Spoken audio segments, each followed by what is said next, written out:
其实我很难过，我很难过，因为第一当然是很傻眼，但第二是很难过，因为我很久以前看过他的访谈，他的访谈有说过，他其实是想要年轻拼一点，然后以后就不用那么辛苦，就他会是这种比较我认为会比较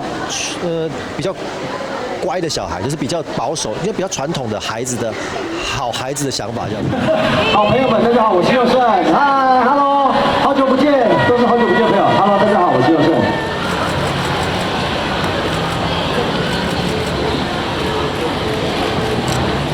真的不太美观呢，你们要看一下，我先拿下来给大家看一下。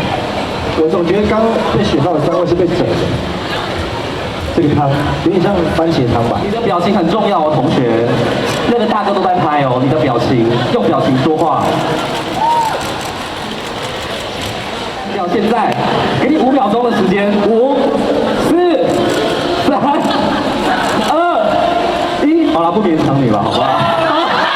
其实我很难过，我很难过，因为第一当然是很傻眼，但第二是很难过，因为我很久以前看过他的访谈。他的访谈有说过，他其实是想要年轻拼一点，然后以后就不用那么辛苦，就他会是这种比较我认为会比较乖的小孩，就是比较保守，因为比较传统的孩子的好孩子的想法这样子。但我那天看完的感觉，我就直接跟我太太说，老婆，我们2个还有什么事没做的吗？所以我们就花了一整个下午，拿一个笔记本就写，然后我们也定下我们要做的时间。就这样，我觉得他带给我们的一些想法跟力量应该是这个。如果我们收得到的话，除了我们要在节目上精进我们的所有保障之外，我认为更要探讨的是我们每一个人在现在还有没有想做的事，我们真的可以去做。因为有些是我们可以选的，只是我们现在不敢选。这时候你一定要去选，因为你可能没有机会选。所以我们真的就拿个笔记本就在写。